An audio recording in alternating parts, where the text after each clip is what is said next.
Okay, this should in theory be the easiest review in the world. We're talking about the JBL Cahrge 5 and it is a Bluetooth speaker. It doesn't have Wi-Fi, there's no smart speaker, it doesn't have an app that streams to your favorite streaming service and sends it over. No. You can go to Sonos for that. In fact, it doesn't even have a microphone. You can't even take calls on this thing. All it does is connect via Bluetooth and play music, which is kind of refreshing. To be fair, it does come with an IP67 rating, so you can take it to the beach or the pool, and that's probably what it's meant for. But also, it does come with an app. Okay, can we just talk about the app situation? JBL, what is going on? Check this out. I'm on the App Store right now. I've just tapped JBL. Look at that. Got the JBL headphones app. We've got JBL Pro Connect, JBL Pro Scan, JBL DAP X, JBL Vegas Events, JBL's Premium Sound. That last one's not for you. I mean, if you're watching this channel, you're looking for budget things and something somewhere went really wrong in life. But that's okay. I got your back. The JBL Cahrge 5 we're talking about today, it's cheap as heck. And to be fair, I kind of like the app because it only does two things. One is it gives you tone controls and the other allows you to link the speaker up. Okay. That is a cool feature, to be fair. Now, the speaker itself has got these nice little subwoofer-like things on either side and doesn't come with anything out of the box, which is good. Don't want anything. Just give me the thing and just leave me be. Play and pause button, volume buttons, Bluetooth button for Bluetooth pairing, obviously, and a pairing button. So, here's what you can do.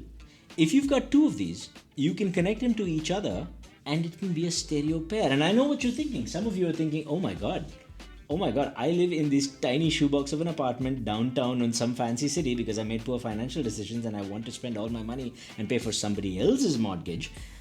But now, here's a cheap way where I can have stereo sound. And to be fair, I respect it. I don't respect your financial decisions. I respect the idea because having these as a stereo pair is not a bad idea. It's small, it's compact, it has decent battery life. I mean, you could do worse. We'll talk about sound. Don't worry, we'll get to the sound. But you need that JBL app to use them in stereo mode. So what you need is, if you're using it with a TV, make sure it's an Android TV, make sure it has access to the Google Play Store and make sure you can actually download and use that JBL app on your TV, otherwise you can't do this. If you can, congratulations. You've got a $200-ish stereo pair setup situation. That's not bad. You know what you can also do? You can connect multiple JBL speakers together and play some kind of thing called a party box mode where all of them play the same music at the same time but in mono. I don't know who has 8 of these lying around at home, or do all your friends, what group of friends have all the same JBL speaker or similar JBL? Is that why you're friends? The most homogeneous group of friends ever. Hey, we're friends because we all have JBL products and we all wear bright orange shorts to the pool because that's our jam. What is this? Who does this?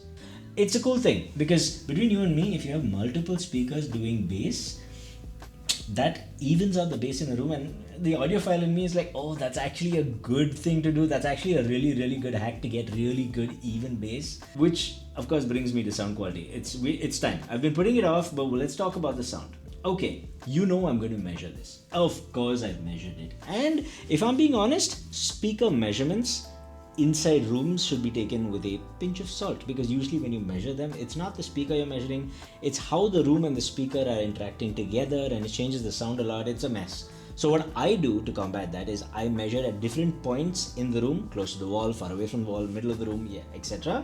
And then I measure it in different rooms. And then I look for all the constants, the things that don't change, because those are the things that are not the room, that's the speaker. And here's what I found. This is a surprisingly decent speaker. Okay, first of all, JBL claims it has deep, rumbly sub-bass that goes all the way down to a low frequency of 60 Hz, which is very impressive from a small little speaker like this. And in my testing, they're not wrong. They weren't lying about that. It actually does. Okay, suitably impressed. The mid-range is a little wobbly, I'll admit. It doesn't sound bad though. There's a little scoop out around sort of the 200 Hz, 150 Hz range, and that actually takes away from the outright impact of the bass, but the bass is there. Like on certain songs, you'll be very surprised with the amount of bass you get there. Certain other songs, you'll be like, oh, it sounds good, just a little bit on the hollow side, if I'm being honest, but vocals sound pretty good. Now, again, the Sonos Roam 2, which I reviewed, go check that review out. That is a totally serious review with no jokes at all, so you'll enjoy that. That actually does mid-range better. That's actually really nicely, evenly tuned in the mid-range. Probably a lot of EQ involved. But this one's pretty good. For a little budget speaker, it's not bad. Okay, I wanted to add a little something here, right?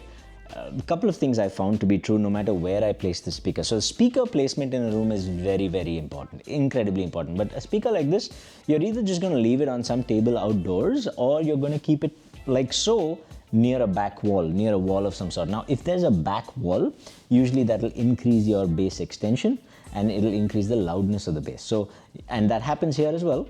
You get more bass extension down to about 55 Hertz instead of the usual 60-65 Hertz, which is nice, but it comes at a little bit of an expense. The mids, which already sound a little muddy to my ears, sound even more muddy when I do this. If I keep this in the middle of the room, then that kind of goes away, but how many people are going to keep it in the middle of the room?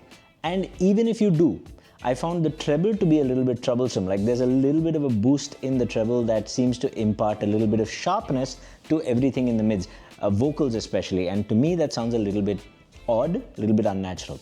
So here's what you do.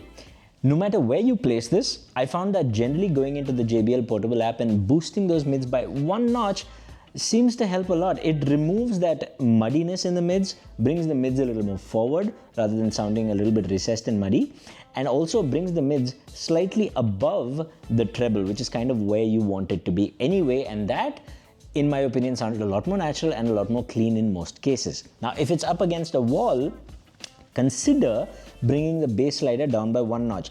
This actually did improve overall quality, and mids just sounded a lot cleaner when I did that. But I understand most people buy this for the bass. So if you try this, you might come away thinking, man, no, I want more bass than this. Totally understandable. If you want more bass, put it there, but it does come at a little bit of expense. It does make the mids a little bit muddy, so, buyer beware. Having said that, if you no matter what you do, I suggest you turn those mids up by one notch in the app, because that seems to be sort of the one EQ setting that improves it no matter where I place the speaker. Now, there is one downside, which is actually quite common in all small speakers. You can't play it too loud. So what happens in a lot of small speakers is that if you try and play it too loud, it'll automatically start reducing its bass. The Sonos Roam does it, and pretty much every speaker does it, mostly to protect its own drivers. The JBL, in my testing, can go all the way up to like 75, even 80 decibels, and you will get a good bit of bass out of it. Beyond that, it starts to reduce its bass quite aggressively so that it doesn't tear itself apart just for your enjoyment. I mean, who do you think you are anyway? Shout out to JBL for pushing things so hard though. I'm very impressed because on the one hand, it goes down to 60 Hz. On the other hand, it goes loud. 75, 80 decibels, that's not quiet. That's pretty loud. So it gets loud. It has a reasonably even mid-range. You can push the mid up or down if you want in the app. I found pushing it up just a smidge is not a bad idea. And if you wanted, you could use this as a stereo pair. That makes for a pretty good speaker. Now, one of the other things I test with the speaker is off-axis and on-axis frequency. Ultimately, not a bad sounding speaker, decent extension into the sub bass. Apart from a couple of minor niggles, at this price, I got no issues with this. Plus, you get the IP67 rating. Plus, you can link it up with another and make a stereo pair, which is quite a nice thing to do.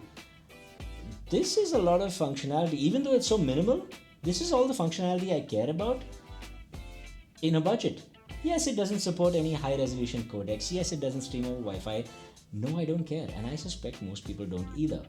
If you need a grab-and-go speaker that can weather a fair bit of splashing about in the water and whatnot, this might be a very good recommendation indeed. And unlike smaller speakers in this category, this actually does a pretty decent amount of bass, which is what everybody wants. Well done, JBL. And well done you for watching all the way to the end. Look at you!